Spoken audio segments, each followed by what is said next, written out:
One thing I learned is people should stop comparing their lives to other people because nobody's life is perfect. You know what I'm saying? You ever just like, we all do this because like we idolize stars. Well, after my spiritual awakening and everything, I unfollow all the stars on my social media accounts and all that stuff like that. So I see things kind of differently.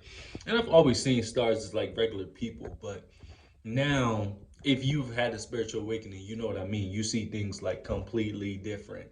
You know what I'm saying? But like, you ever like be like, oh yeah, that's LeBron, or well, it's not gonna happen to LeBron, or like, let's say, let's bring up Javante Davis, like, yeah, I want to be a boxer, or yeah, this person's dope.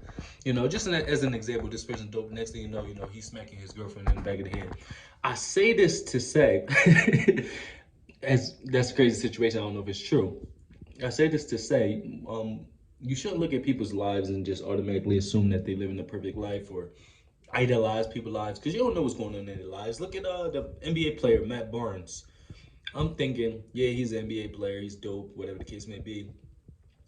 And comes to find out, when after him not playing basketball no more, and he's doing these interviews and stuff, and he's like crying on there, talking about how his mom did him dirty, she stole from him, his brother and sister do him dirty, whatever the case may be. Like, these people may have high jobs and stuff, but they live normal lives, quote unquote. And sometimes their lives are even more dangerous or treacherous because they have to not answer to more people, but more people come to them for money, and a lot of their relationships are very surface level because they have so much money, and a lot of people just use them for their money, their benefits, or whatever the case may be. So it's hard for them to build genuine friendships, relationships.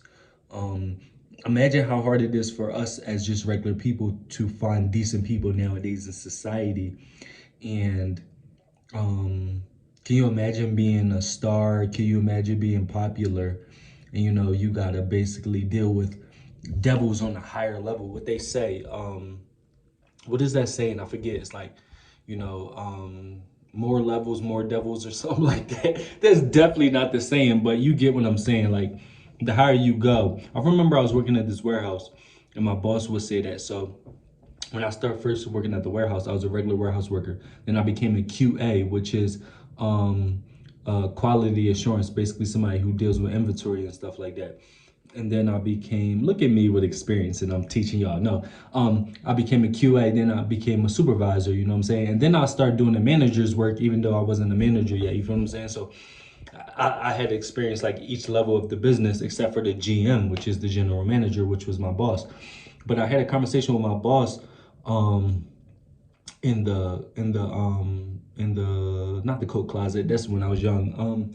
In the break room, had a conversation with my boss in the break room, and he was basically saying like, Josh, like the higher you go, the more toxic it is, or but that's not what he said. The more he just said more corrupt it is, basically, but he used a different word, right? Excuse me.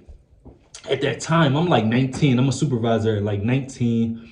I had a truck. I always bring about materialistic items just to show you how important they are not. You know what I'm saying? It's cool to have nice fly stuff, but like I keep saying this so many times. I had everything in the world in my mind, you know what I'm saying? I had money in the bank, I had cars and stuff like that. And I was depressed and miserable, you know what I'm saying? But anyway, yeah, so he was just telling me like more levels, more devils type thing. And I couldn't see what he was saying. And that's why like I try to share as much knowledge as I can. But I feel like my videos are more so just to help people who've been through what I've been through, or talk to those, or validate those in a sense that are going through what I'm going through currently. But you really can't wake people up out here in general. You really can't. So it's almost like I have an inkling to help people. I have an inkling to try to quote unquote wake people up, or give people ideas, even people that are around me that are somewhat aware in my life. Sometimes I got to take a step back and realize, I cannot expose them to everything that I've been exposed to my experiences, to my knowledge. Um, because I just can't. Like, people have to learn on their own, and come to their own assumptions and revelations and stuff like that. And the one thing that I learned in general was um information is very important. And that's one of the ways that I healed from dating a narcissist so fast, or healed from, and not that I'm not still healing, but I've came a long way. I've seen people who were out of these relationships for like years and years, and I'm only a year and some change out, and I came a long way. And everything, like my self-esteem or whatever the case may be, and just like the aftermath of that relationship, I've came a long way. I feel like, to go back to the point I just said about information, I feel like the information saved me. Information will honestly save you, you know what I'm saying?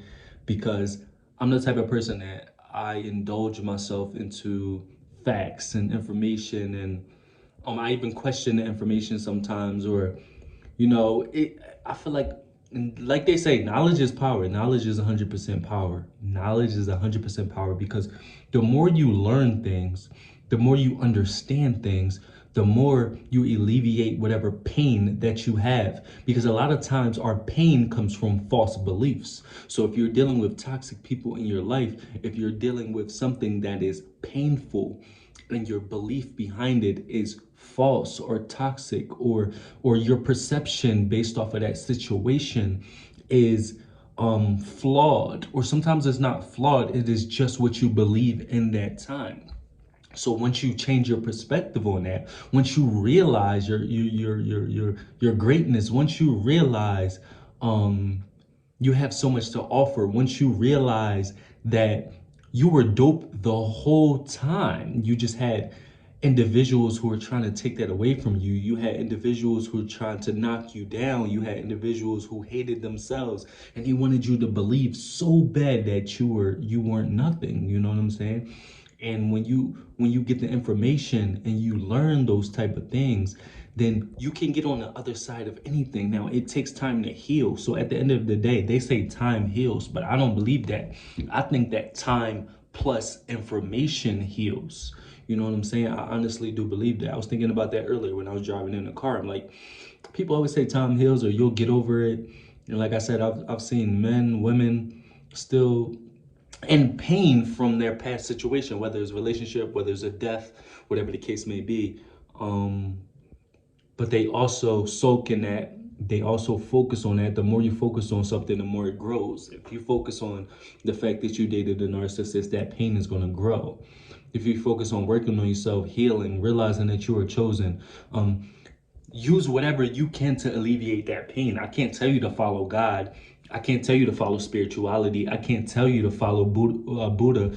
I can't tell you to follow nothing. You have to figure out what works for you in order for you to move forward. But information will honestly save you. But I just wanted to say all that to say, if you're looking at anybody's life, just remember that everything is what it seems. Look at social media. Look at Instagram. Look at TikTok. Look at the stars that smiling handy dandy. Or look at Jim Carrey. He's an inspiration.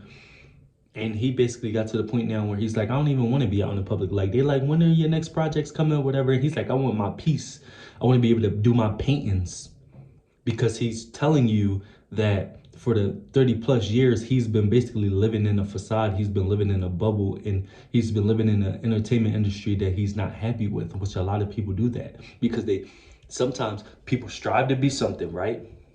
They want to be famous. They want to be big. They reach that. Then they realize it's not what they thought it was. But they got to keep up that facade because they want to show everybody that don't even really care about them that, look, I made it. Look what I got. But I'm not even happy at the end of the day. They don't even be happy.